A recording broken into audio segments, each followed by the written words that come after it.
Writing champs academy के YouTube channel में आपका एक बार फिर से स्वागत है। मैं मनमोहन सिंह आपको केमिस्ट्री पढ़ा रहा था और हमने केमिस्ट्री क्लास 12 के लेक्चर नंबर 9 में है, जहां पर आज हम पढ़ेंगे डिफेक्ट्स इन द क्रिस्टल। हमने लास्ट टर्म में एक रिलेशन एस्टेब्लिश किया था डेंसिटी और एज-लेंथ के बीच में। आज मैंने वहां से एक फॉर्मूला जो डिराइव किया था उसके ऊपर मैंने क्वेश्चंस नहीं कराए थे और मैं क्वेश्चन दिया था, मैंने कहा था कि मैं बाद में कराऊंगा, लेकिन मेरे को लगा कि उसको एज इट इज अभी डिस्कस करना ज्यादा सही रहेगा, तो मैं उस क्वेश्चंस को लेकर हूं और हम आज वहीं से शुरू करेंगे और फिर एट द एंड में डिफेक्ट्स के ऊपर चलेंगे। तो हम देख रहे हैं पहला क्वेश्चन क्या है, silver form CCP lattice and X-ray study shows that edge length of a unit cell is 408.6 pm. Calculate the density of a silver. Simple सा क्वेश्चन है, CCP सॉल्यूशन फर्स्ट वाले का सॉल्यूशन क्या है भाई?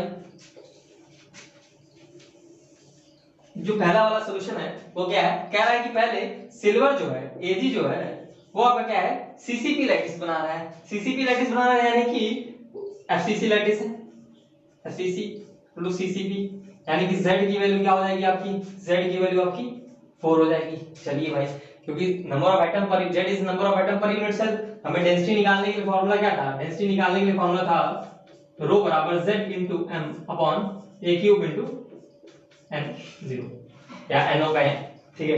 n is Avogadro number, a is the edge length, m is the molar mass and molar mass या atomic mass and Z is the number of atom पर unit cell और ρ is density. तो Z बराबर 4 हो जाएगा। FCC CCP बताने से ये तुरंत पता चल गया। एज लेंथ दिया हुआ है, एज लेंथ को मैं a लिख देता हूं, a जो दिया है वो हमारा क्या है 408.6 pm, ठीक है भाई। और हमसे क्या है, मोलर मास नहीं दिया। मोलर मास आप जानते ही होंगे, सिल्वर का जो मोलर मास होता है या सिल्वर का एटॉमिक मास जो होता है, मोलर मास नहीं एटॉमिक मास होता है 107.9 U होता है। इसको आप ग्राम एटॉमिक मास में कन्वर्ट करना चाहे तो G लिख सकते हैं, ठीक है, जैसी आपकी इच्छा, ठीक है। तो आप यहां से ये लिख सकते हैं और एनसीओ एवोगाड्रो नंबर तो हमें पता ही है, तो हम इस फार्मूला में पुट करने के बाद जो है इसी फार्मूला का यूज करेंगे और हम वैल्यू निकालेंगे। बस आपको ध्यान क्या रखना है, ध्यान आपको ये रखना है कि आपको यूनिट्स जो होनी चाहिए वो जो है सारी यूनिट्स बराबर होनी चाहिए। जैसे कि अगर आप ये ग्राम में ले रहे हैं, अब आपका डेंसिटी का जो यूनिट होता है या तो ग्राम सेंटीमीटर क्यूब होता है या किलोग्राम पर मीटर क्यूब होता है। अगर आप इसको सिर्फ मीटर में रहने देते हैं, अगर आप इसको सिर्फ मीटर में रहने देते हैं तो आपको इसको किलोग्राम में लिखना पड़ेगा, तभी आपकी डेंसिटी जो है स्टैंडर्ड आएगी। अगर आपने इसको क्या किया, ग्राम में रह दिया, तो इसको आप सेंटीमीटर में कन्वर्ट करें। सेंटीमीटर में कन्वर्ट करने के लिए क्या है, आप इसको ऐसे लिख सकते हैं 408.6 पिकोमीटर है, पिकोमीटर यानी कि 10⁻12 मीटर। 1 मीटर में कितना सेंटीमीटर होता है मेरे भाई, 100 सेंटीमीटर होता है, तो 100 से मल्टीप्लाई हो जाएगा। इतने मीटर में कितना हो जाएगा, 100 से मल्टीप्लाई कर देंगे इनटू 100, तो ये हो जाएगा आपका 408.6 इनटू 10⁻10 सेंटीमीटर। तो आप इस तरह से इसको सॉल्व कर सकते हैं। तो बड़ा इजी क्वेश्चन था, मैं सॉल्यूशन नहीं कर रहा हूं, ठीक है, आपको सिंपल मैथमेटिक्स है, इसमें कुछ करना नहीं था। तो इसलिए आप रो बराबर यहां पे आ जाए 10.5 के लगभग आएगा, ग्राम सेंटीमीटर क्यूब के लगभग आएगा, ठीक है। तो आप इसको कैलकुलेट कर सकते हैं, तो ये आपका आंसर हो जाएगा। कैलकुलेट कर लीजिएगा, नहीं आएगा तो बताइएगा, मैं आपको सॉल्यूशन जो है टेक्स्ट में प्रोवाइड करा दूंगा, ठीक है। चलिए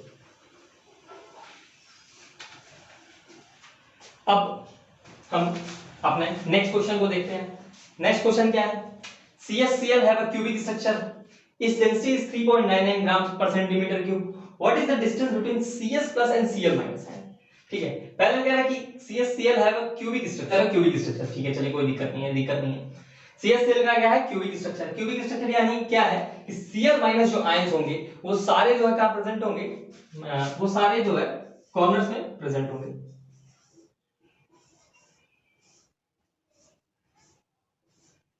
ये सारे क्या है, Cl माइनस आयन है। क्यूबिक स्ट्रक्चर Cl माइनस जो है क्या है, क्यूबिक स्ट्रक्चर बना रहा है, और Cs प्लस जो एटम है वो कहां है, वो बॉडी के सेंटर में है, यानी कि BCC टाइप का स्ट्रक्चर है, ठीक है। ये आयनिक क्रिस्टल, उसकी डेंसिटी दी हुई है, यानी कि रो हमें दिया हुआ है, रो में दिया 3.99 ग्राम सेंटीमीटर, और हमें पूछा है कि Cs और Cl के बीच में, और साथ में एटॉमिक मास भी दिया 133, नो डाउट, कोई दिक्कत की बात नहीं है, ठीक है। तो हमसे पूछा है कि आपको distance between Cs plus and Cl minus है। भाई अगर आप सोचो, ये मेरा यहाँ पे बीच में Cl प्रेजेंट है, ठीक है, और हमसे पूछा है डिस्टेंस। डिस्टेंस यानी कि आप किसी भी एज के यहां से यहां तक की दूरी निकालना होगा, यानी कि क्योंकि सीएस वाला जो है वो आपका क्या है, सेंटर में, बॉडी के सेंटर में प्रेजेंट है, सेंटर में प्रेजेंट है, तो इसके मतलब अगर ये है तो इसके सेंटर से इसके सेंटर की दूरी हमें निकालनी है। इसके सेंटर से इसके सेंटर की दूरी की अगर हम बात करें तो अगर हम एज लेंथ, अगर मेरा ये ए है तो इस पूरे को मैं पूरा जो इंटरनल डायगोनल होता है, यानी कि diagonal of the cube, diagonal of the cube क्या होता है, वो √3 के बराबर होता है, और उसी का आधा डिस्टेंस होगा, उसी का हाफ डिस्टेंस होगा, तो यानी कि हम लिख सकते हैं √3/2 ए, वो क्या हो जाएगा r बराबर, यानी कि इंटरप्लेनर इंटर आयनिक डिस्टेंस की बात अगर मैं कहूं, इंटर आयनिक डिस्टेंस, आयंस के बीच का जो डिस्टेंस है वो क्या हो जाएगा, r बराबर √3/2 a। ये समझ रहे हैं कैसे, क्योंकि हमको इसके सेंटर से, ये जो हमारा सीजियम वाला एटम है और क्लोरीन के एटम के सेंटर के बीच का क्या चाहिए, डिस्टेंस चाहिए। सेंटर्स के बीच का डिस्टेंस यानी कि टोटल यहां से लेकर यहां तक के बीच का डिस्टेंस जो है वो √3 होता है, इसी के आधा होगा, हाफ होगा, क्योंकि इतना हाफ, ये भी r है, ये भी इंटरप्लेनर डिस्टेंस है, तो आपको r निकालना है, तो क्या हो जाएगा, r बराबर √3/2 a हो जाएगा। ठीक है, तो हमें √3/2, पहले a तो निकले तब ना √3/2 a करेंगे, तो हमको इंटर आयनिक डिस्टेंस r बराबर क्या मिल गया, बीसीसी के लिए क्या, ये बीसीसी के लिए है भाई, ये बीसीसी के लिए है सिर्फ कि √3/2 a सिर्फ ये इसी के लिए होगा, बीसीसी के लिए। अगर आपका एफसीसी होगा तो कुछ और होगा, ठीक है, तो आप वहां पे उस हिसाब से करेंगे। अब हम बात करते हैं कि हमने रो लिख लिया, हमने इंटर आयनिक डिस्टेंस लिख लिया, अब हम मोलर मास निकाल लेते हैं। मोलर मास क्या हो जाएगा, अल्टीमेटली यूज करना है वही फॉर्मूला, ठीक है। मोलर मास हमारा क्या हो जाएगा, मोलर मास क्या है, सीजियम का मास कितना है, 133 है, और क्लोरीन का मास क्या होता है, 35.5 होता है, तो इनको जोड़ लेंगे तो कितना हो जाएगा आपका 168.5 हो जाएगा। इसको अब यू लिखिए, ग्राम लिखिए, ग्राम एटॉमिक मास में ग्राम में लिख दे रहे हैं, ठीक है। और कुछ रहा नहीं, अब हमको क्या करना है, ए निकालना है, तो हम फॉर्मूला एक बार लिख लेते हैं। रो बराबर क्या होता है, z into m upon a cube into n0। अब रो a क्यूब को इधर लिख लीजिए, बराबर z into m upon rho into n not. अब z क्या है, क्योंकि अब हाँ z की बात कर लेते हैं, z की हम बात करेंगे तो आयनिक क्रिस्टल के समय जब z की बात करते हैं, z क्या होता है, number of atom in a unit cell. अब टोटल नंबर ऑफ एटम जो इस यूनिट सेल को बना रहा है, तो यूनिट सेल, क्योंकि हमारा जो सीजियम एटम प्रेजेंट है वो हमारे ऑक्टाहेड्रल बॉइड्स के अंदर प्रेजेंट है। सीजियम एटम जो हमारा कहां प्रेजेंट है, वो ऑक्टाहेड्रल बॉइड्स के अंदर, सॉरी ऑक्टाहेड्रल बॉइड नहीं है, बॉइड के अंदर प्रेजेंट है। इसको हम rectangle body centre rectangular Boyd जो हमने पढ़ा था, बीसीसी बॉइड जो था वो है, वहां पे सीजियम एटम प्रेजेंट है, ठीक है।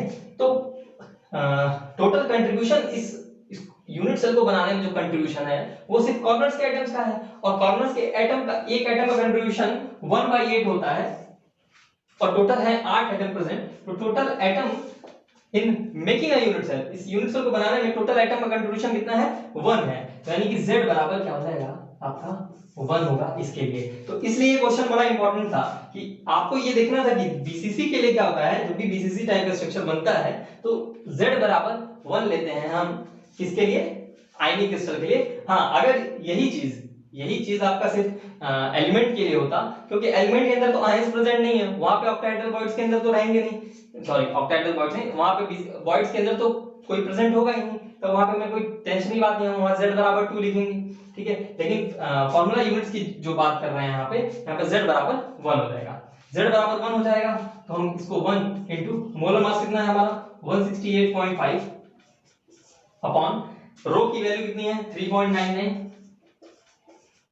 ग्राम पर सेंटीमीटर में है, ठीक है, कोई दिक्कत नहीं है। और आपका इसको लिखेंगे 6.023 into 10⁻23, ठीक है। और इसको सॉल्व करके आप जो भी वैल्यू आएगा, आप a का क्यूब रूट निकाल लेंगे, वहां से जो भी वैल्यू आएगी उसको सॉल्व कर लेंगे, और a की वैल्यू जैसे ही मिलेगी, क्योंकि हमें निकालना है आयंस के बीच का डिफरेंस, सीजियम एंड सीएल के बीच में, तब हम इस फॉर्मूले का यूज करेंगे, ठीक है। तो समझ आई होगी बात। इस क्वेश्चन में क्या करना है, इस क्वेश्चन में करना क्या है, सबसे पहले क्या करना है आपको एज लेंथ निकालनी है, क्योंकि एज लेंथ से ही जो रिलेशन है कैटायन प्लस एनायन के बीच की जो दूरी है वो हम एज लेंथ के मदद से निकाल सकते हैं। तो हमने एज लेंथ निकाला, फिर एज लेंथ को हमने इंटर आयनिक डिस्टेंस वाले फॉर्मूला में रखा, तो हमें इसका सॉल्यूशन मिल जाएगा। इसका सॉल्यूशन का आंसर कितना है,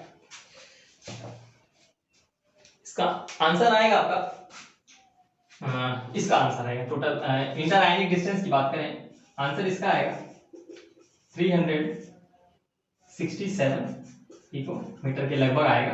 ठीक है, 367 के लगभग आएगा। तो आप इसको सॉल्व कर लीजिएगा, ठीक है, फिर बताइएगा।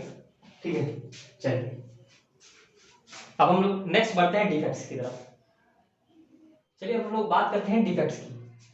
अब हम डिफेक्ट्स की अगर बात करें तो डिफेक्ट्स होते क्या है, पहले इन बात को देखेंगे। डिफेक्ट क्यों पैदा हो रहे हैं उस बात को भी देखेंगे, और एट लास्ट हम देखेंगे कि डिफेक्ट की वजह से हो क्या रहा है, आखिर हम डिफेक्ट्स पढ़ क्यों रहे हैं। डिफेक्ट की वजह से कुछ तो हो रहा होगा, तभी तो हम पढ़ रहे हैं उसको। अगर कुछ होता नहीं तो हम पढ़ते ही नहीं। तो यानी कि डिफेक्ट्स का इफेक्ट क्या है, हम इसको भी पढ़ेंगे। ठीक है, अब डिफेक्ट्स क्या होते हैं, डिफेक्ट क्या होते हैं, पहले इसकी बात कर लेते हैं। डिफेक्ट की अगर हम बात करें तो डिफेक्ट हम जनरली भी देख सकते हैं, जिसमें डिफेक्ट ऐसा नहीं कि क्रिस्टल में होता है, डिफेक्ट हर चीज में होता है। ठीक है, कोई चीज परफेक्ट नहीं होती है, जो चीज परफेक्ट नहीं है वही आपका क्या है, उसके अंदर जिस चीज की वजह से परफेक्ट नहीं है वही डिफेक्ट है। ठीक है, अब परफेक्ट क्या होता है, जैसे कि मान लीजिए मैं अपनी बात करता हूँ। ठीक है, मेरी आंखें जो है, अगर मैं चश्मा लगाता हूँ, अब मैं चश्मा क्यों लगाता हूँ, क्योंकि मेरी आंखों के अंदर डिफेक्ट है। डिफेक्ट क्या है मेरी आंखों में, डिफेक्ट ये है मेरे भाई कि जो सबको दूर की चीज जो है, जो सबको बराबर दिखती है, वो मेरे को क्लियरली नहीं दिखता है, वो मेरे को धुंधला दिखता है। यानी कि मेरी इमेज वहां बननी चाहिए, मेरी इमेज पहले बन रही है, तो वो मेरा डिफेक्ट है, जिसको मायोपिक बोलते हैं। ठीक है, तो इसी तरह से क्रिस्टल के अंदर डिफेक्ट क्या होता है, अब क्रिस्टल के अंदर है ही क्या जो उसके अंदर डिफेक्ट होगा, क्रिस्टल के अंदर अरेंजमेंट ऑफ एटम्स। अब अरेंजमेंट ऑफ एटम है तो एटम का डिफेक्ट क्या होगा कि भैया अरेंजमेंट में कोई दिक्कत हो, अरेंजमेंट में जो है अब बदलाव हो, तो उसी को क्या बोलते हैं, डिफेक्ट बोलते हैं। यानी डिफेक्ट को अगर हम बात करें कि any deviation from the ideal arrangement is called defect. Simple सी बात है कि अगर आइडियल अरेंजमेंट से अगर आपका अरेंजमेंट डिफरेंट है, ठीक है, तो वो आपका क्या है, एक डिफेक्ट है। अब डिफेक्ट्स जो है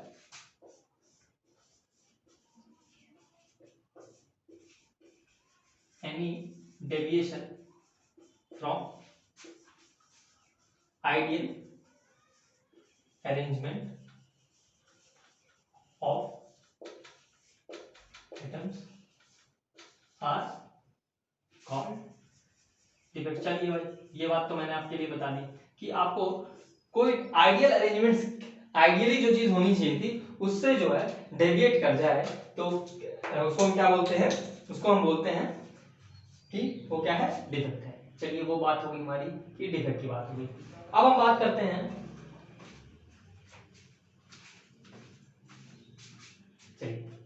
अब हम बात करते हैं डिफेक्ट के कि डिफेक्ट कितने तरह के होते हैं। डिफेक्ट्स की अगर बात करें तो डिफेक्ट को हम मेनली दो क्लासेस में डिवाइड कर सकते हैं। दो क्लासेस में क्या डिवाइड कर सकते हैं,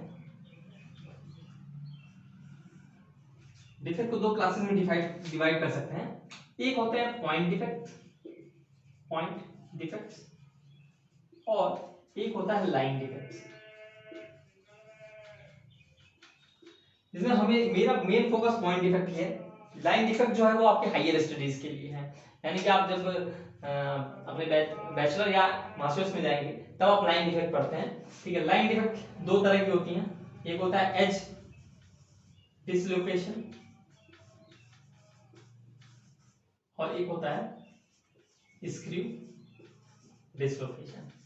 ठीक है, अब आप इतना जानिए, इससे ज्यादा जानने की जरूरत नहीं। एज डिसलोकेशन का क्या मतलब है कि आपका जो अरेंजमेंट ऑफ एटम का है पूरी एक लाइन, पहले तो लाइन डिफेक्ट्स की बात करते हैं, पॉइंट डिफेक्ट की बात करते हैं, फिर एज डिसलोकेशन और स्क्रू डिसलोकेशन की बात भी मैं आपको बात बता दूंगा।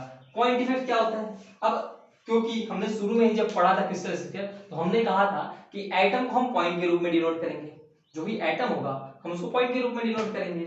तो भैया पॉइंट डिफेक्ट का मतलब क्या है कि एटम्स के अंदर का डिफेक्ट है ये भाई, है कि नहीं है, यानी कि एटम्स के अंदर जो, यानी कि जो भी आपका डिफेक्ट ये प्रोड्यूस हो रहा है वो एक या दो एटम्स अपने साइड से मिसिंग हो सकते हैं, साइड से इंटरचेंज हो सकते हैं। ठीक है, वहां पे कोई दूसरा आइटम आके रह सकता है, तो उनकी वजह से जो डिफेक्ट प्रोड्यूस होता है उसको क्या बोलते हैं, पॉइंट डिफेक्ट्स बोलते हैं। लाइन डिफेक्ट्स की वजह किसको बोलते हैं, लाइन डिफेक्ट्स क्या है कि अगर आपकी पूरी रो या पूरी कॉलम ही गायब हो एटम्स की, तब हमारा क्या होता है, लाइन डिफेक्ट होता है।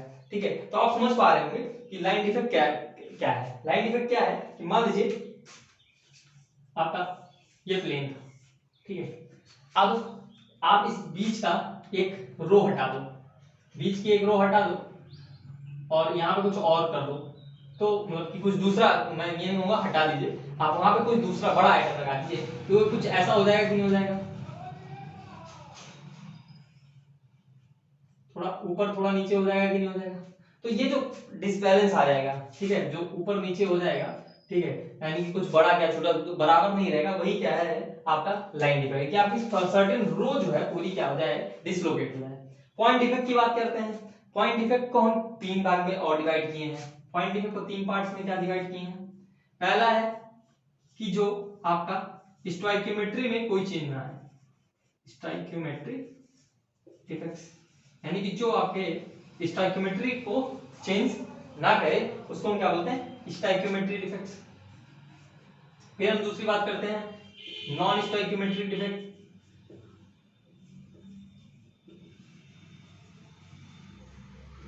यानी कि ये स्टोइकियोमेट्रिक में चेंज ले आएंगे। और थर्ड हम बात करते हैं, थर्ड हमारा क्या है, थर्ड हमारा आता है इम्प्योरिटी डिफेक्ट्स। इम्प्योरिटी डिफेक्ट्स यानी कि अब इम्प्योरिटीज अगर प्रेजेंट है तब क्या होगा, ठीक है, हमने डोप कर दिया, उसके अंदर कुछ अलग तरह के आइटम्स का इंट्रोड्यूस कर दिया, ठीक है, तब जो है डिफेक्ट प्रोड्यूस होगा, तो हम उसको क्या बोलेंगे, इम्प्योरिटी डिफेक्ट्स बोलेंगे। स्टोइकियोमेट्री डिफेक्ट भी फर्दर चार पार्ट में डिवाइड है हमें पूरा कंप्लीट डिटेल स्टडी करनी है, हमें पूरा डिफेक्ट जो है अच्छे से, जिसमें मेन फ्रैंकल डिफेक्ट और शॉर्टकी डिफेक्ट जो कि स्टोइकियोमेट्री डिफेक्ट के पार्ट है, हमें उनको पढ़ना है, तो इसलिए हमें इसका भी कंप्लीट पता होना चाहिए। स्टोइकियोमेट्री डिफेक्ट की बात अगर हम करें तो सबसे पहला डिफेक्ट आता है वैकेंसी डिफेक्ट। वैकेंसी डिफेक्ट क्या है, मतलब समझिए। वैकेंसी डिफेक्ट की बात करें तो यानी कि कोई एटम या अनायन अपने साइट को छोड़कर चला जाए, यानी कि जो उसका लैटिस साइट है उसको छोड़कर अगर चला जाता है तो हम उसको क्या बोलते हैं, वहां पे कैसी डिफेक्ट प्रोड्यूस हुई है, वैकेंसी डिफेक्ट प्रोड्यूस हुई है। दूसरा बात करते हैं, दूसरा डिफेक्ट क्या है आपका interstitial defect. Interstitial defects, interstitial defect में क्या होने वाला है कि कोई एटम या अनायन अपने साइट को छोड़ के जाए ना, अपने साइट को अपने साइट को छोड़कर जाए, लेकिन वो साइट को छोड़कर जाने के बाद बाहर ना चला जाए, मतलब कि एटम के ऊपर ना चला जाए, सरफेस पे ना चला जाए, वो क्या हो जाए, साइड्स के बीच में कहीं आ जाए, ठीक है, साइड्स के बीच में कहीं आ जाए, तो हम उसको क्या बोलते हैं, उसको हम बोलते हैं इंटरस्टिशियल डिफेक्ट्स। जो बीच में स्पेसिंग खाली होती है वहां पे आ जाए इंटर स्पेसिंग में, तो उसको क्या बोलते हैं, इंटरस्टिशियल डिफेक्ट। शॉर्ट की डिफेक्ट क्या है, शॉर्ट की डिफेक्ट क्या है, और इसी के बाद हम फ्रैंकल डिफेक्ट क्या है। तो शॉर्ट की डिफेक्ट और फ्रैंकल डिफेक्ट को हमें डिटेल में पढ़ना है। शॉर्ट की डिफेक्ट क्या है कि आपके कैटायन और एनायन दोनों किसी लैटिस साइड से मूव करके, ये दोनों जो है ये आपके नॉन आयनिक कंपाउंड्स में होते हैं, नॉन आयनिक कंपाउंड्स के लिए है, और ये दोनों आयनिक कंपाउंड में होते हैं। अब शॉर्ट की डिफेक्ट में क्या है, शॉर्ट की कैटायन और एनायन जो है अपने लैटिस साइड को छोड़कर चले गए, ठीक है, और उन्होंने कहीं इक्वल नंबर ऑफ कैटायन और एनायन लैटिस साइड को छोड़कर चले गए, तो शॉर्ट की डिफेक्ट प्रोड्यूस हो गया। और अगर कोई कैटायन या एनायन कोई एक भी क्या कहते हैं, अगर शॉर्ट की डिफेक्ट तब है जब क्या कहते हैं कैटायन एनायन दोनों जाएं, और फ्रैंकल डिफेक्ट क्या है कि कोई एक आयन अगर अपने लैटिस साइड को छोड़कर इंटरस्टिशियल साइड में चला जाता है, ठीक है, तो यानी उसको क्या बोलते हैं, उसको हम बोलते हैं फ्रैंकल डिफेक्ट। यानी कि इंटरस्टिशियल साइड का ही टाइप है फ्रैंकल डिफेक्ट, और वैकेंसी डिफेक्ट का टाइप ही है क्या आपका शॉर्ट डिफेक्ट, ठीक है। तो ये बात जो है आपको कंप्लीट आनी चाहिए। फिर हम बात करते हैं नॉन स्टोइकियोमेट्रिक डिफेक्ट क्या होते हैं। नॉन स्टोइकियोमेट्रिक डिफेक्ट में आते हैं एब्सेंटर्स, एब्सेंटर्स आते हैं, ठीक है, और जो कि स्टोइकियोमेट्री में चेंज लाएंगे, ठीक है, तो हम उनकी बात उस समय करेंगे। इम्प्योरिटी डिफेक्ट में आपको एन टाइप पी टाइप के में क्या आता है, इनको हम कंप्लीट स्टडी करेंगे। तो हम एक एक करके शुरू करते हैं, ताकि हम पहले स्टोइकियोमेट्री डिफेक्ट से शुरू करेंगे और फिर नॉन स्टोइकियोमेट्री डिफेक्ट और फिर इम्प्योरिटी डिफेक्ट को कंप्लीट करेंगे और जानेंगे कि इनके पॉइंट ऑफ डिफरेंस क्या है, इनकी वजह से चेंज क्या आ रहा है और क्या क्या इसका इफेक्ट है। और लाइन डिफेक्ट्स और लाइन डिफेक्ट में जो एज डिसलोकेशन मैंने बता ही दिया कि लाइन डिफेक्ट कैसे हो रही है। एज डिसलोकेशन और स्क्रू डिसलोकेशन का आप मतलब आप अगर आपको आगे पढ़ने का मन होगा तो आप बताइएगा, तो इस पे एक अलग वीडियो बना देंगे, अगर आप बताएंगे तभी बनाएंगे, नहीं तो नहीं बनाएंगे, ठीक है। अब इतना तो हमने कर लिया कि डिफेक्ट्स ये प्रोड्यूस हो रहे हैं, लेकिन डिफेक्ट्स प्रोड्यूस क्यों हो रहे हैं, मैंने इस बात की तो चर्चा की ही नहीं। तो यानी कॉज क्या है इस डिफेक्ट प्रोड्यूस होने का, कॉज की अगर बात करें हम तो कॉज आपका, क्योंकि ये माना जाता है कि होता है thermodynamics, third law of thermodynamics ये कहता है कि परफेक्टली अगर आपका जो अरेंजमेंट है क्रिस्टल का वो 0 केल्विन पे होता है, यानी कि अगर आप टेम्परेचर बढ़ाएंगे, ठीक है, आप नॉर्मल समय में नॉर्मल टेम्परेचर पे लाएंगे तब भी उसका 0 केल्विन से तो ज्यादा ही होगा। 0 केल्विन से ज्यादा होगा तो क्या होगा कि कुछ एटम्स और आयंस जो क्या होंगे अपने साइड को छोड़ के भागने लगेंगे, ठीक है। तो यानी कि पहला तो आपका रीजन क्या हो गया, पहला रीजन आपका हो गया कि आपका जो है वो टेम्परेचर का इफेक्ट पड़ रहा है उसके ऊपर, टेम्परेचर बढ़ने की वजह से आपका डिफेक्ट प्रोड्यूस हो रहा है। दूसरा क्या है कि जब आपका क्रिस्टलाइजेशन हो रहा है, टाइम ऑफ क्रिस्टलाइजेशन के ऊपर भी डिपेंड करता है, टाइम ऑफ क्रिस्टलाइजेशन। अगर आप क्रिस्टलाइजेशन के लिए समय उसको दे रहे हैं मतलब कि एटम को अरेंज होने का मौका दे रहे हैं अगर आप, तब तो एटम आराम से सही से ढंग से अरेंज होगा, और ढंग से अरेंज होगा तो उसके अंदर कोई डिफेक्ट नहीं प्रोड्यूस होगा या कम डिफेक्ट प्रोड्यूस होगा। लेकिन अगर आपने टाइम ऑफ क्रिस्टलाइजेशन बड़ा कम कर दिया, टाइम ऑफ क्रिस्टलाइजेशन का तो एटम ऐसे ही अरेंज करे, जैसे कि अगर आपको रिसेस होती है स्कूल में तो क्या होता है तुरंत घंटा बजता है सबको अंदर घुसाओ, ठीक है। तो क्या होता है कि अगर उसी समय प्रिंसिपल या आपके पीटी टीचर आ जाते हैं तो बच्चा दूसरे क्लास में घुस जाता है, ठीक है। ऐसा होता है, बहुत बार ऐसा होता है कि बच्चे दूसरे क्लास में घुस जाते हैं, यानी कि अरेंजमेंट उनका ठीक नहीं है, वो कहीं कोई भी घुस जा रहा है, ठीक है। सबको बस जो है मतलब घुसना है, क्लास के अंदर होना चाहिए, ठीक है। तो इसलिए जो है क्या होता है टाइम ऑफ क्रिस्टलाइजेशन भी इंपॉर्टेंट है। तो टाइम ऑफ क्रिस्टलाइजेशन और टेम्परेचर की वजह से जो है ये इसके फैक्टर्स हैं कि इनकी वजह से डिफेक्ट जो है वो प्रोड्यूस होते हैं। टेम्परेचर बढ़ने से एटम्स अपने साइड्स को छोड़कर निकल जाते हैं, इस वजह से आपके डिफेक्ट्स प्रोड्यूस हो जाते हैं, ठीक है। तो हम अब बात करते हैं स्टोइकियोमेट्री डिफेक्ट की डिटेल से कि स्टोइकियोमेट्री डिफेक्ट क्या होते हैं।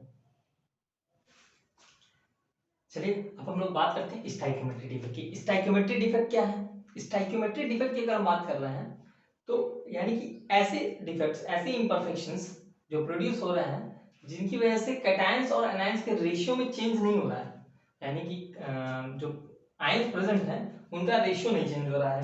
तो स्टोइकियोमेट्री डिफेक्ट की बात करेंगे, imperfection या defects in which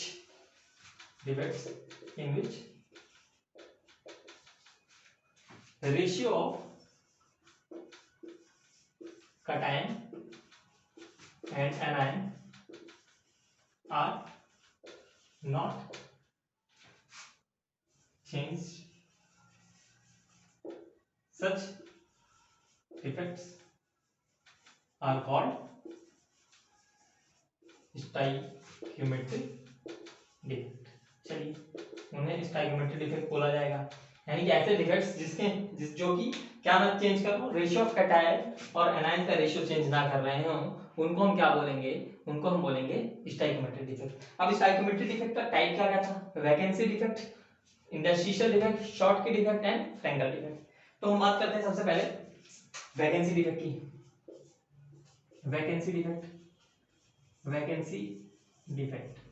अब चलिए वैकेंसी डिफेक्ट पहली बात होते किसमें है, ये कैसे किसमें होंगे, ये होंगे सबसे पहली बात कि नॉन आयनिक सॉलिड्स के अंदर होंगे। अब नॉन आयनिक सॉलिड्स के अंदर अब आयंस तो है नहीं, आयंस जब है नहीं तो जो भी एटम मिस होगा तो उसकी वजह से फॉर्मूला पे कोई चेंज नहीं होता है, यानी कि नॉन आयनिक सॉलिड्स हैं तो इनके फॉर्मूला में चेंज नहीं होगा। तो यानी कि ये कैसे हैं, वैकेंसी डिफेक्ट है, ये स्टोइकियोमेट्री डिफेक्ट हैं और इनके कैटायंस एनायंस, कैटायन एनायन तो का कोई चक्कर ही नहीं है, ठीक है। तो नॉन आयनिक सॉलिड्स हैं, ठीक है। दूसरी बात ये डिफेक्ट प्रोड्यूस क्यों हो रहे हैं, ये डिफेक्ट इसलिए प्रोड्यूस हो रहे हैं क्योंकि टेम्परेचर फैक्टर है। तो टेम्परेचर फैक्टर है इसका, कि टेम्परेचर इंक्रीज हो रहा है इसलिए डिफेक्ट जो है वो इंक्रीज हो रहा है। ठीक है, हमने पढ़ लिया कि ये किसमें होते हैं, क्यों होते हैं, इसका इफेक्ट क्या होता है। वैकेंसी डिफेक्ट क्यों प्रोड्यूस हो रहा है, क्योंकि जब भी कोई एटम एनर्जी एब्जॉर्ब कर रहा है, अगर एनर्जी एब्जॉर्ब करता है तो क्या करता है, वो एक्साइट हो जाता है, वो अपनी साइट को छोड़कर, वो क्या अपनी साइट को छोड़कर वो आगे बढ़ जाएगा। ठीक है, वो सरफेस पर आ जाते हैं, तो इसलिए जो है सरफेस पे आने की वजह से ये डिफेक्ट वहां पे एक वैकेंसी रह जाती है, यानी कि समझिएगा ये एटम का प्लेस है। ठीक है, यहाँ एटम है, अब एक एटम ने एनर्जी एब्जॉर्ब कर ली, वो छोड़कर चला गया, वो बाहर चला गया, तो यहाँ पर एक वैकेंसी खाली तो रहेगी, तो इसीलिए क्या है, ये वैकेंसी डिफेक्ट है। ठीक है, तो ये हो गया आपकी वैकेंसी डिफेक्ट की बात। ठीक है, अब इसकी वजह से होता क्या है, अब देखिए, अब एटम और आयन तो चला गया, अब चला गया तो डेंसिटी पे क्या फर्क आएगा, वॉल्यूम तो सेम रहा, क्योंकि अब एटम का जो अपनी साइड छोड़ गया वो साइड थोड़ी हट जाएगी, साइड तो रहेगी। यानी कि इफेक्ट ऑफ डेंसिटी की बात करें, इफेक्ट ऑन डेंसिटी, डेंसिटी की बात सीधी सी बात बता रहा हूं भाई, डेंसिटी मतलब क्या होता है, मास अपॉन वॉल्यूम होता है। अब मास तो कम हो जाएगा, मास तो कम होना ही है क्योंकि एक एटम छोड़कर चला गया साइड को, लेकिन वॉल्यूम एज इट इज है। अब देख रहे हैं कि मास के डायरेक्टली प्रोपोर्शनल है क्या, डेंसिटी, तो यानी कि डेंसिटी अगर क्या होगा, मास घट रहा है तो डेंसिटी भी घटेगी कि नहीं घटेगी, वॉल्यूम तो सेम रह रहा है, तो यानी कि मास घटेगा तो डेंसिटी भी घटेगी। तो इफेक्ट ऑन डेंसिटी की बात करें तो डेंसिटी क्या हो जाएगी आपकी, डेंसिटी की बात हो जाएगी, डेंसिटी हो जाएगी आपकी डिक्रीज। चलिए भाई, यहाँ भी बात समझ में आ गई होगी आपको। अब ये बात अगर समझ में आ गई हो तो नेक्स्ट बात करते हैं किसकी, इंटरस्टिशियल डिफेक्ट की, इंटरस्टिशियल डिफेक्ट की। इंटरस्टिशियल डिफेक्ट भी किसमें देखने को मिलेंगे हमें, हमें यही क्या मिलेंगे, नॉन आयनिक सॉलिड्स में ही देखने को मिलेंगे। और इसमें क्या होगा, इंटरस्टिशियल डिफेक्ट में क्या होगा, मान लीजिए आपकी ये एटम की साइड्स हैं, यहां एटम रहने वाले हैं,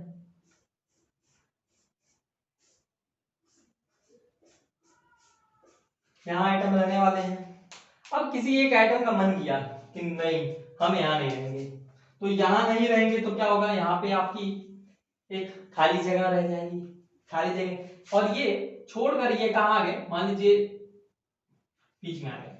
ठीक है, वही एटम छोड़कर क्या आ गया आपका, बीच में आ गया।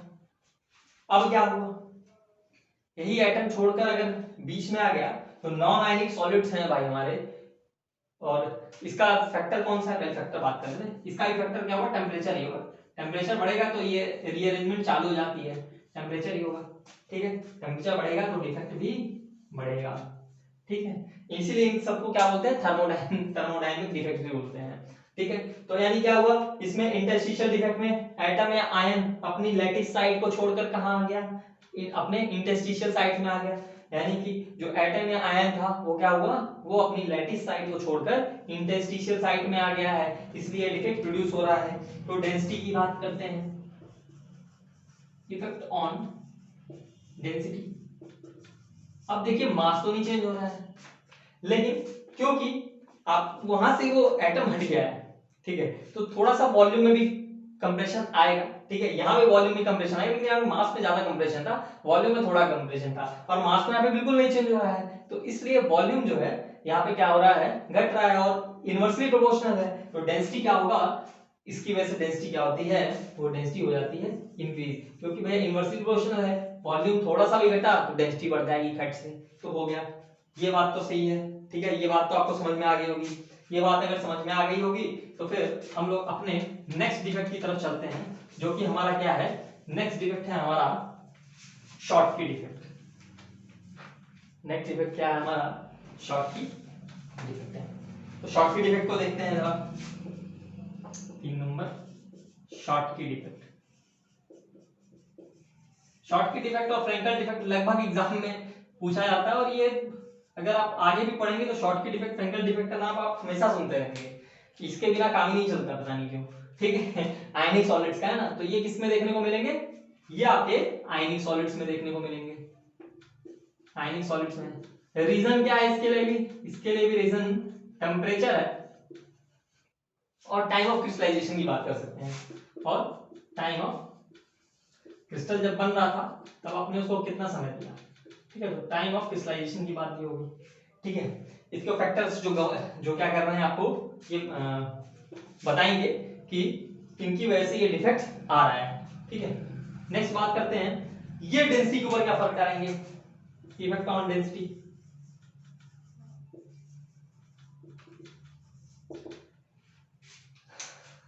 अब इनका डेंसिटी के ऊपर क्या फर्क होगा, अब देखिए पहले शॉर्टकट इफेक्ट समझ लो ले क्या है।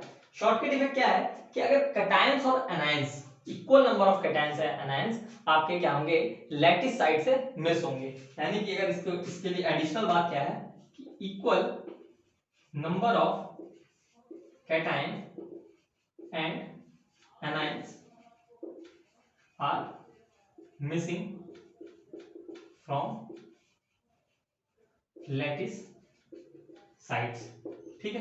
अगर ऐसा हुआ यानी कि equal number of cation anion, अगर आप अपने लैटिस साइड को छोड़ दीजिए, ठीक है, इंटरस्टिशियल में नहीं जाना है, लैटिस साइड को सिर्फ छोड़ना है, छोड़ के आपको सरफेस पे चले जाना है, तब क्या होगा, तब कौन सा डिफेक्ट प्रोड्यूस होगा, शॉर्टकट डिफेक्ट प्रोड्यूस होगा। यानी कि आपका कुछ ऐसा सीन है, मान लीजिए plus minus plus minus plus minus plus plus minus plus minus, ऐसा है सिस्टम, ओ सॉरी उल्टा बना दिया हमने, ऐसे कैसे, माइनस प्लस माइनस, आयनिक क्रिस्टल है ना भाई,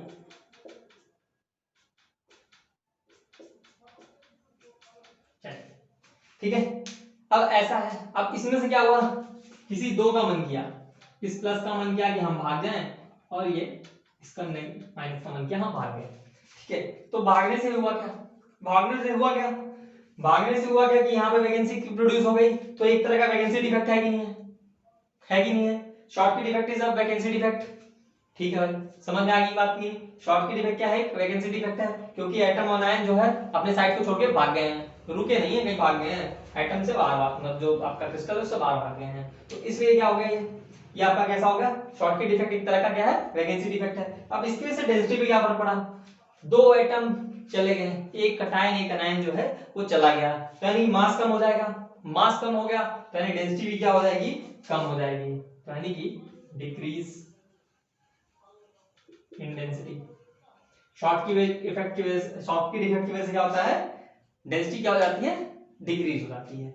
अब क्या होता है, क्या इलेक्ट्रिकल कंडक्टिविटी के ऊपर भी फर्क पड़ता है, क्योंकि आयंस है तो इलेक्ट्रिकल कंडक्टिविटी के ऊपर भी तो फर्क पड़ेगा, तो यानी कि शॉर्ट की डिफेक्ट की वजह से इलेक्ट्रिकल कंडक्टिविटी के ऊपर भी क्या फर्क पड़ेगा,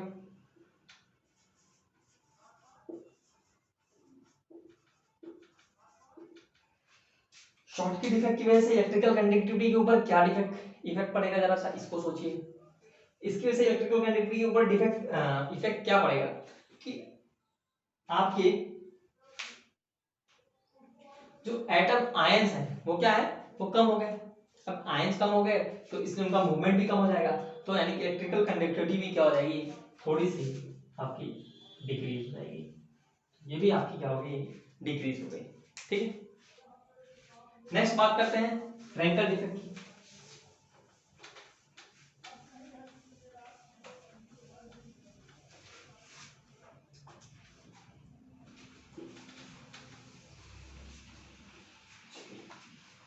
अब नेक्स्ट बात करते हैं फ्रैंकल डिफेक्ट की।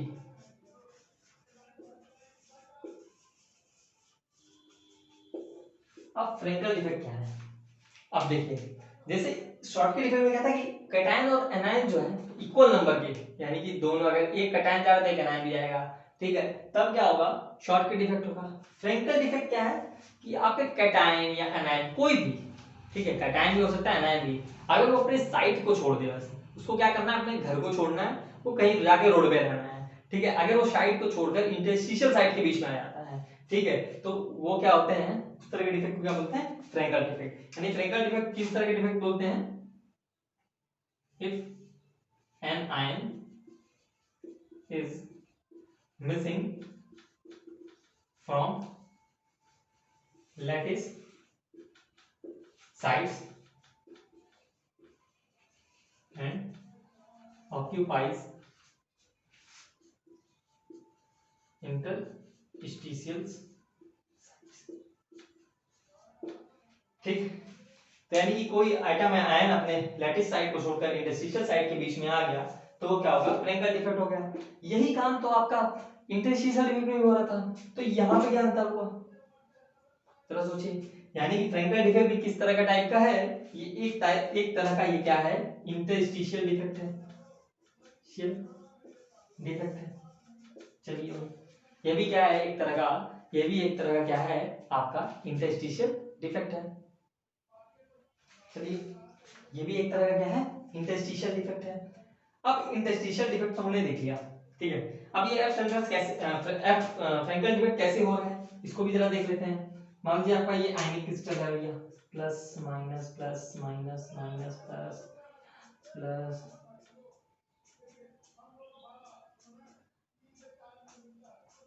चलिए ये, अब इसमें से कोई भी एक कहे कि हम जो है क्या रहेंगे, यहाँ पर नहीं रहेंगे। अब हमको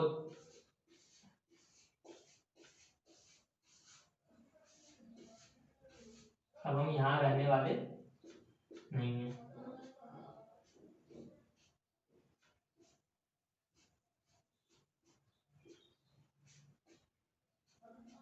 चलिए अब कोई कहे इसमें से आयन कहे कि हम यहाँ नहीं रहेंगे, हम यहाँ नहीं रहेंगे और हमारा जगह हो जाए खाली, हम जाके कहाँ रहेंगे, हम जाएंगे आके यहाँ पर, ठीक है। यानी कोई आइटम या आयन अपना लैटिस साइड को छोड़कर किसी इंटरस्टिशियल साइड के बीच में अगर चला गया, किसी भी बीच में साइड में चला गया, तो उसको हम क्या बोलेंगे, उस तरह के डिफेक्ट को हम बोलेंगे फ्रैंकल डिफेक्ट, ठीक है। अब इसकी वजह से आपका क्या चेंज हो रहा है, सबसे पहले बात करते हैं, ये भी किसको देखने को मिलेगा, ये भी आयनिक सॉलिड्स में ही देखने को मिलेगा, कोई डाउट की बात नहीं है। दूसरा क्या है, इसके भी बात करेंगे कि क्या फैक्टर है, टेम्परेचर है और टाइम ऑफ क्रिस्टलाइजेशन।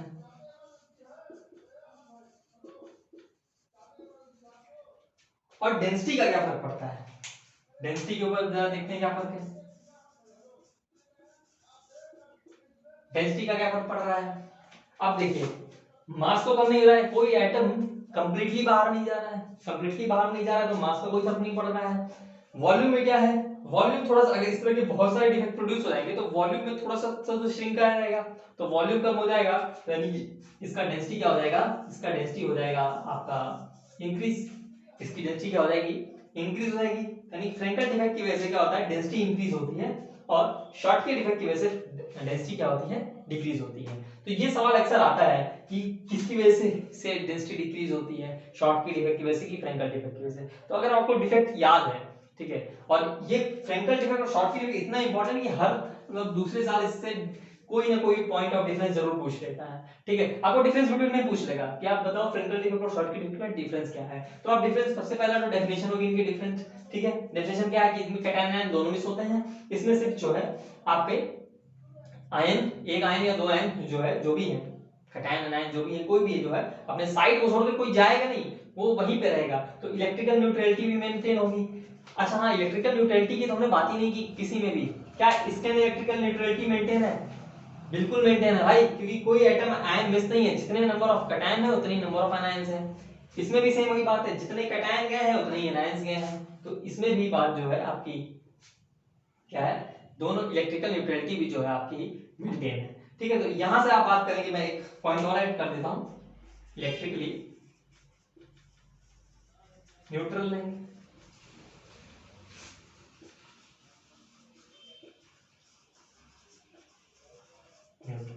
तो ये जो है आपके इतने पॉइंट ऑफ डिफरेंस है, इतना कुछ है आपके पास किसके लिए, शॉर्ट की डिफेक्ट और फ्रैंकल डिफेक्ट के लिए। आप चाहे तो आप क्या कहते हैं इसी यहीं से नोट्स बना सकते हैं, नहीं तो आप फिर वेट करिए हमारे लास्ट लेक्चर्स का, ठीक है, जहां पे हम आपको बताएंगे। अब हमें नेक्स्ट बात करनी है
तो चलिए फ्रेंड्स, आज के लिए बस हम इतना ही रहने देते हैं। मैं सोच रहा था कि आज हमारे लास्ट लेक्चर होगा, क्योंकि डिफेक्ट्स हमारा लास्ट पार्ट है, लेकिन डिफेक्ट्स भी हमारा कंप्लीट नहीं हो पाया है। हमें अभी non stoichiometric defect, impurity defects को भी देखना है। ठीक है, तो हम उनके लिए अपना एक लेक्चर और ले लेंगे, और साथ में हम जो है electrical property of the solids की भी बात कर लेंगे, जो सिलेबस से तो हट गया है, लेकिन बात करने में क्या जाता है। ठीक है, उसकी भी बात कर लेंगे, और फिर हम लोग एनसीईआरटी नेक्स्ट लेक्चर, यानी एक लेक्चर जो भी होगा उसमें हम लोग इसकी बात कर लेंगे, और नेक्स्ट लेक्चर में हम क्वेश्चंस को भी सॉल्व करेंगे, जो कि पहले इंडेक्स क्वेश्चन को सॉल्व करेंगे। ठीक है, और क्वेश्चन सॉल्व करने का मेरा मेथड जो होगा, ठीक है, मेरा मेथड होगा कि मैं मैथमेटिक्स यहाँ पे नहीं करूंगा, मैं क्वेश्चन की बेसिस समझाऊंगा। ठीक है, आप क्वेश्चन की प्रैक्टिस, आपको क्वेश्चन का बेसिक मतलब कि जो भी उसके अंदर कॉन्सेप्ट यूज होने वाला है उसको समझाऊंगा, और अगर आंसर सिंपल एक आध दो स्टेप में होगा तो पूरा सॉल्व कर दूंगा, लेकिन अगर लंबे कैलकुलेशंस वाले हैं, ठीक है, तो कैलकुलेशन आप खुद परफॉर्म करेंगे। ठीक है, और आप आंसर हमें कमेंट में बताएंगे, या अगर आपको नहीं आ रहा है आप आंसर मैच कर लेंगे। ठीक है, एनसीईआरटी का आंसर तो आप मैच कर ही सकते हैं। ठीक है, तो आपको पता चल ही जाएगा कि आपको करना क्या है अल्टीमेटली। तो ये मेरी अप्रोच रहेगी। ठीक है, अगर आपको कॉन्सेप्ट बिल्डअप हो रहा है, कॉन्सेप्ट बिल्डअप इसलिए आपको अच्छी तरह से होना जरूरी है कि आपको कोई चीज आप ऐसे रैंडमली नहीं याद कर सकते हैं, फैक्ट्स आप याद नहीं कर सकते हैं। ठीक है, सॉलिड स्टेट मैंने पहले बोला था कि एक आसान चैप्टर है। आसान चैप्टर इसलिए है क्योंकि इसके अंदर क्वेश्चंस जो है वो लगभग 2 ही 4 फार्मूले, उन्हीं पे बेस्ड क्वेश्चंस पूछे जाते हैं, और वो बड़े ही इजी है। लेकिन अगर कॉन्सेप्चुअल की बात करें तो इसमें ज्यादा कॉन्सेप्ट तो था नहीं, लेकिन तब भी आपको इसके जो भी कॉन्सेप्ट हैं, जैसे कि फ्रैंकल डिफेक्ट, शॉर्टकी डिफेक्ट क्या होता है, ठीक है, बीसीसी आरसीसी कैसे बन रहे हैं, ठीक है, उनके नंबर ऑफ एटम पर यूनिट सेल कैसे निकल रहे हैं, पैकिंग एफिशिएंसी का क्या रोल है, ठीक है, उनके बेसिस पे क्वेश्चंस को कैसे हैंडल करना है, ये सारी चीजें जो है आपको अगर आपको देखना है तो आपको शुरू से लेक्चर देखना चाहिए। ठीक है, अगर आप ये सोचे कि बीच के एक लेक्चर देख के हम समझ लें, ठीक है, कि वहां पे क्या हो रहा है, तो नहीं आएगा भाई समझ में। तो इसलिए आपको एक मेरी रिक्वेस्ट है कि आप पुराने पीछे के सारे वीडियोस को देखें। ठीक है, और पूरे वीडियो सारी वीडियो कंटिन्यूटी में पढ़ रही है। ठीक है, हाँ थोड़ा सा लेट हो जा रहा है, ठीक है, थोड़ी सी प्रॉब्लम है तो लेट हो जा रहा है, लेकिन आप जो है क्या कहते हैं उन वीडियोस को देखिए, और आपको हर क्वेश्चंस को भी देखिए। ठीक है, उनके अंदर क्वेश्चंस हैं, उनको प्रैक्टिस क्वेश्चंस हैं, उनको सॉल्व भी करिए। और यहाँ पे भी अभी मैं कुछ प्रैक्टिस क्वेश्चंस दे दूंगा, जो कि वीडियो के एंड में आपको देखने को मिलेंगे। आप उन क्वेश्चंस को प्रैक्टिस करिए। ठीक है, उनके आंसर्स कमेंट करके बताइए। ठीक है, तो हमें भी अच्छा लगेगा कि आप देख रहे हैं। ठीक है, तो ऐसे ही देखते रहिए और नेक्स्ट लेक्चर का इंतजार करिए। ठीक है, तो चलते हैं, bye bye, keep rising, go ahead.